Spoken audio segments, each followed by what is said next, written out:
When you try to wrap your head around the global economy and all the cross-border trade that's happening, it can sometimes feel like you're trying to understand a completely different language.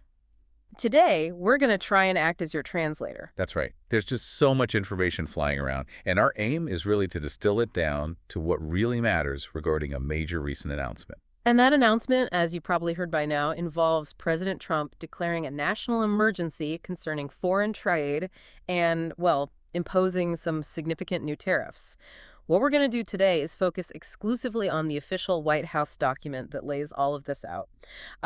No speculation, no secondhand accounts, just the source itself. Exactly. By going straight to the official document, we can understand the administration's direct rationale and, the precise details of these new trade measures. So, for you, our listener, our goal today is simple: to give you a clear, efficient understanding of the core arguments and actions detailed in this official White House document.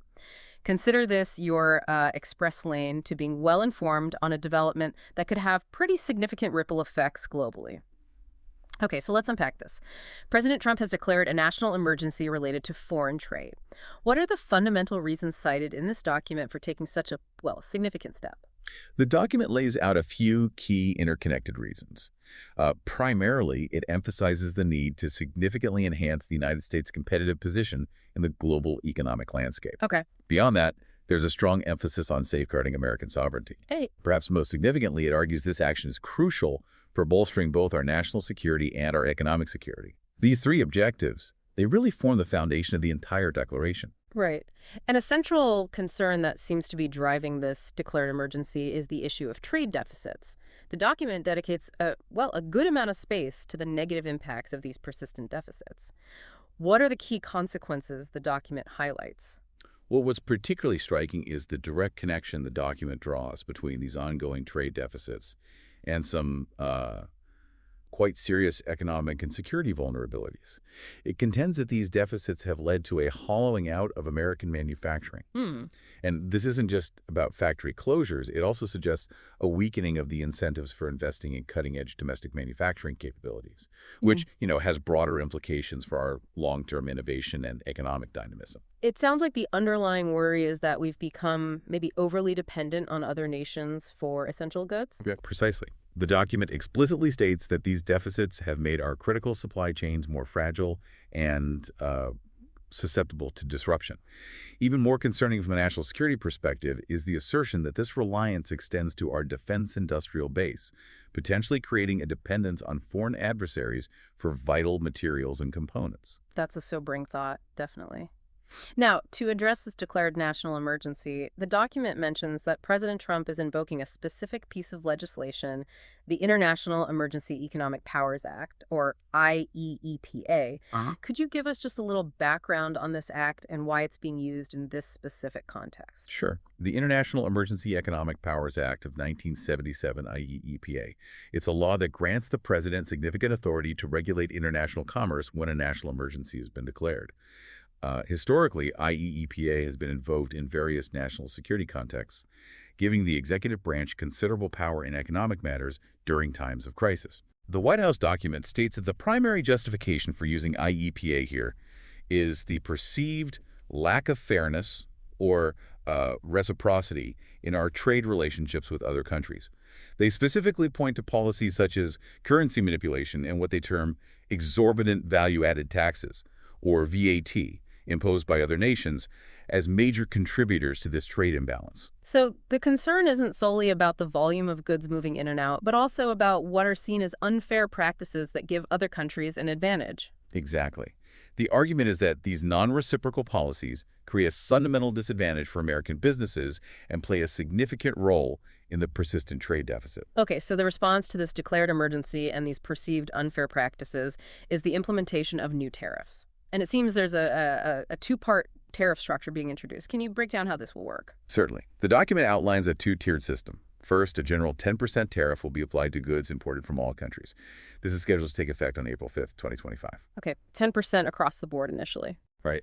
Then, just a few days later, on April 9th, they will implement what they're calling an individualized reciprocal higher tariff.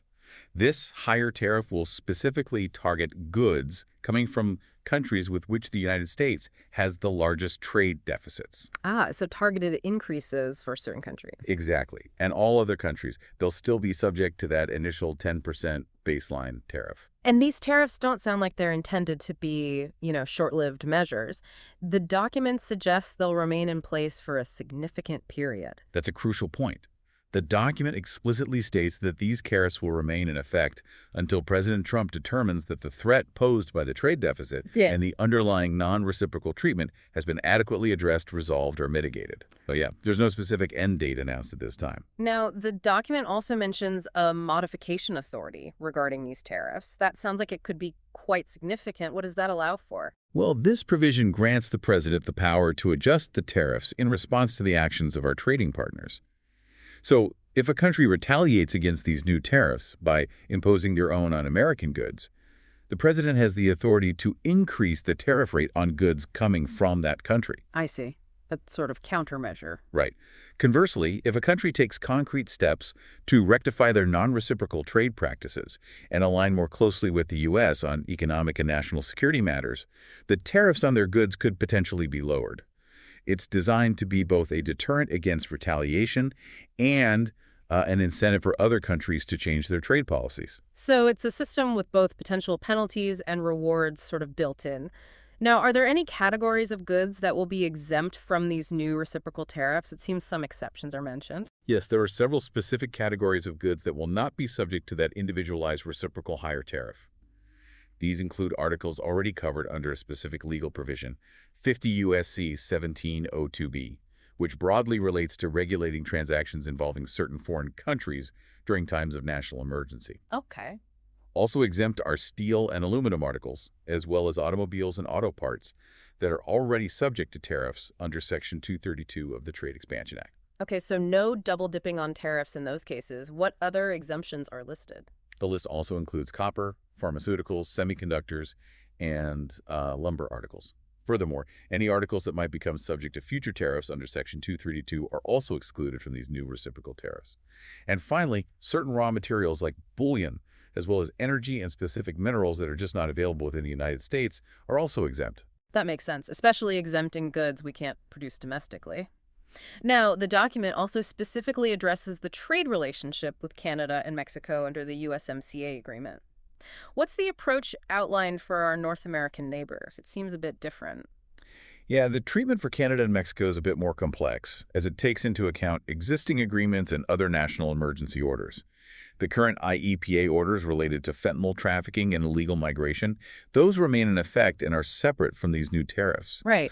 Under those existing orders, goods that comply with the USMCA rules of origin continue to have a 0% tariff. However, goods from Canada and Mexico that do not meet USMCA requirements are currently subject to a 25% tariff, with non-USMCA compliant energy and potash facing a 10% tariff. So the USMCA provides a degree of preferential treatment, but it's not like a complete shield against tariffs. Exactly. And the document also lays out a potential future scenario. If those existing fentanyl migration IEPA orders were to be terminated, USMCA compliant goods would still receive preferential treatment, but non-USMCA compliant goods would then become subject to a 12% reciprocal tariff. So the USMCA establishes a baseline for lower tariffs, but deviations from the agreement can still trigger duties. Right. Okay. It's definitely a multi-layered system there. Now, let's delve a bit deeper into the rationale provided for these tariffs. The document uses some pretty strong language about taking back our economic sovereignty. What are the core arguments underpinning this idea? Well, the central argument here is that these tariffs are an emergency response necessary to ensure what the administration considers fair trade, to protect American workers, and, as we discussed earlier, to reduce that persistent trade deficit. The document frames this as President Trump delivering on a commitment to stand up for American workers by insisting that other countries adhere to what they call the golden rule of trade, treat the United States in the same way that the United States treats them. And the concept of national security comes up again in this part of the document, doesn't it? It seems like a recurring theme. Absolutely. The argument is that the economic policies of certain trading partners undermine the United States' ability to produce essential goods, not only for consumers but also for our military, thereby posing a significant threat to national security. Hmm. The document also emphasizes the issue of value-added taxes, VAT, claiming that U.S. companies pay a substantial amount, over $200 billion annually, they say, in VAT to foreign governments, which puts them at a competitive disadvantage compared to foreign companies exporting to the U.S. That's an interesting angle on VAT. It's not always a primary focus in U.S. trade discussions. Is the document suggesting like a change in U.S. tax policy itself? The document doesn't explicitly call for the U.S. to adopt a VA system, no. Instead, the argument seems to be that these tariffs are a way to counteract the perceived disadvantage created by other countries' VA policies, essentially leveling the playing field for American businesses. Ah, The document also raises concerns about the significant economic costs associated with counterfeit goods, pirated software, and the theft of trade secrets, estimating it between $225 and $600 billion annually. And it draws a connection between these illicit activities and broader national security concerns, including the trafficking of fentanyl-laced drugs. it sounds like the document is painting a picture of a global trading system that is fundamentally unfair to the United States. That is certainly the underlying narrative, yes. The document argues that these imbalances have led to the offshoring of American manufacturing jobs, the empowerment of non-market economies, particularly China, and have had a detrimental impact on the American middle class and small towns. There's even a specific critique of President Biden's handling of agricultural trade. And they really emphasize the magnitude of the current trade deficit, don't they? Yes, the goods trade deficit exceeding $1.2 trillion in 2024 is described as an unsustainable crisis. The document reiterates that Made in America is not just a slogan, but a critical economic and national security imperative. So the stated objectives of these tariffs are really to address these perceived injustices, to incentivize the return of manufacturing to the United States, reshoring, and ultimately to stimulate economic growth for Americans. The America First rationale is consistently highlighted, linking reciprocal trade to enhanced competitiveness, protected sovereignty, and strengthened national security. Okay, so that's the first major pillar of the rationale, reclaiming economic sovereignty, correcting trade imbalances. The second key argument seems to center squarely on the importance of reprioritizing U.S. manufacturing itself. Why is this being presented as such a critical national security concern? Well, the document presents some pretty compelling statistics to support this argument. It notes the significant decline in U.S. manufacturing output as a share of global output over the past couple of decades, dropping from around 28.4% in 2001 down to 17.4% in 2023. Wow, that's a substantial drop. It is, and they argued that this decline has directly eroded the nation's manufacturing capacity, which is viewed as a critical vulnerability, particularly in advanced industrial sectors. Which specific sectors are they most concerned about in the document? They specifically call out industries such as automobiles, shipbuilding, pharmaceuticals, transport equipment, technology products, machine tools, and both basic and fabricated metals. The underlying concern is that a loss of production capacity in these strategic areas could permanently weaken the United States' competitive edge in the global economy. The document also points to concerns about low levels of stockpiled military goods as a related national security risk. So it's not just about overall economic strength, but also directly about the ability to meet our defense needs domestically. Exactly. The document stresses the need for a resilient domestic manufacturing and goods-producing ecosystem to effectively support national defense. This includes the critical need to invest in developing new manufacturing technologies in emerging and vital sectors. Makes sense. The document also highlights the vulnerability of U.S. supply chains to geopolitical disruptions, referencing, the COVID-19 pandemic and recent events like the Houthi attacks on international shipping lanes as stark examples. Yeah. Finally, they note the substantial loss of manufacturing jobs, around 5 million from 1997 to 2024, as a significant negative consequence of these trends. It's a pretty comprehensive case being made there for the national security imperative of a strong domestic manufacturing base. Now, the document also provides specific examples of existing trade imbalances, detailing tariff disparities and various non-tariff barriers. Could you share a few key examples of what they're highlighting to make it more concrete? Certainly. On the issue of tariffs, the document points to significant differences in import duties. For instance, passenger vehicles. The U.S. applies a relatively low tariff compared to countries like the European Union and India, which have much higher rates. Right. They also mention networking switches and routers, where the U.S. currently has no tariff, while many other countries impose duties. Similar disparities are highlighted for agricultural products like ethanol, rice, and apples. And the document emphasizes that the United States maintains a lower average most favored nation, or MFN, tariff rate compared to many of its key trading partners like Brazil, China, the EU, India, and Vietnam. So the argument is essentially that we often impose lower tariffs on imported goods than other countries impose on our exports. That is the central point being made, yes. Yeah. Then, when it comes to non-tariff barriers, the examples cited are quite diverse. They point to China's non-market economic policies as a major factor contributing to job losses in the United States. India's complex and often time-consuming testing and certification requirements for imported goods are also mentioned as significant impediments to U.S. exports. Okay. The document also highlights policies in some countries, China, Germany, Japan, South Korea, are mentioned, that appear to intentionally suppress domestic consumption in order to boost their export volumes. And there are also specific examples related to particular industries, correct? Not just broad policies. Yes, absolutely.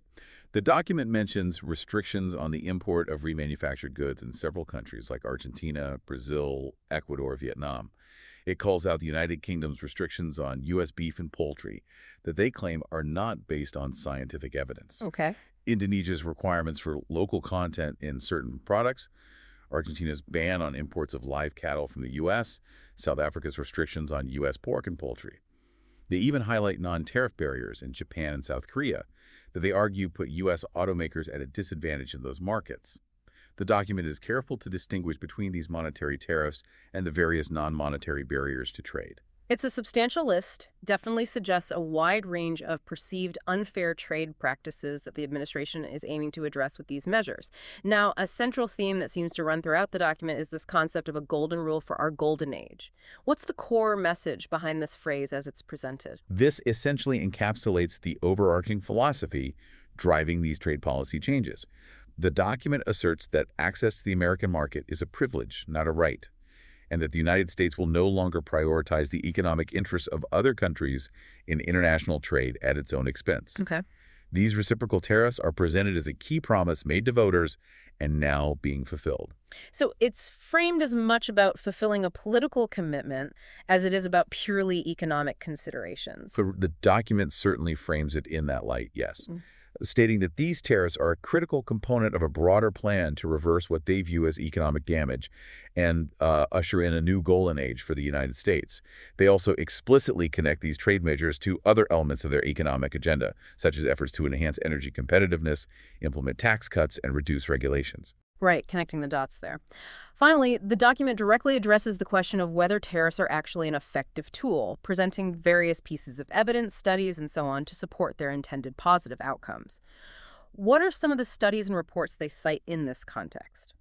Well, the document references a 2024 study that purportedly concluded that President Trump's tariffs implemented during his first term actually strengthened the U.S. economy and led to a trend of reshoring manufacturing jobs. Okay.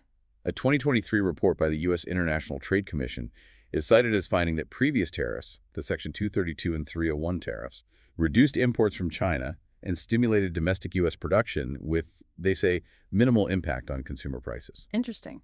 An analysis from the Economic Policy Institute is mentioned as having found no correlation with inflation resulting from those earlier tariffs. And there are also some more forward-looking perspectives included, or opinions. Yes. The document includes a viewpoint from the Atlantic Council suggesting that tariffs create an incentive for consumers and businesses to purchase domestically produced goods. They even quote a past statement attributed to former Treasury Secretary Yellen indicating that tariffs wouldn't significantly increase consumer prices. Lastly, a 2024 economic analysis is referenced that projects positive overall impacts of a hypothetical global 10% tariff on things like economic growth, job creation, and household income. It's definitely interesting to see the evidence being marshaled to bolster the argument that these new tariffs will indeed have the intended beneficial effects. So as we kind of bring this deep dive to a close, what are the key takeaways for you, our listener, from our examination of this White House document? Just boiling it down. Well, the central message is that President Trump has declared a national emergency in response to what his administration perceives as unfair foreign trade practices and those persistent trade deficits. To address these issues, a new two-tiered tariff system is being implemented featuring that baseline tariff applied to all countries and a higher reciprocal tariff specifically targeting nations with the largest trade imbalances with the U.S. Right. The stated objectives are pretty clear: revitalize domestic manufacturing, establish fairer trade practices, protect American workers, and strengthen both national and economic security. And the document offers, as we've discussed, numerous specific reasons and examples to justify these policy changes. It's clear that this is a significant policy shift, no doubt, with the potential for really far-reaching consequences. And, as with any major economic policy, there are likely to be a variety of perspectives and debates regarding the effectiveness and the broader impacts of these tariffs. Absolutely. This document provides one specific viewpoint and the rationale behind it, but it's certainly not the only perspective out there. Right. So, for you, our listener, as you consider all this information, maybe think about what indicators you will be watching for in the months and years ahead to assess the actual economic and national security impacts of these new tariffs. Critically evaluate the arguments presented in the document, sure, but also consider the potential consequences, both the intended ones and maybe the unintended ones. It's definitely a complex issue, and understanding the administration's stated rationale, which we've tried to lay out today, is a crucial first step in analyzing its potential long-term effects on the global economy and, of course, the United States.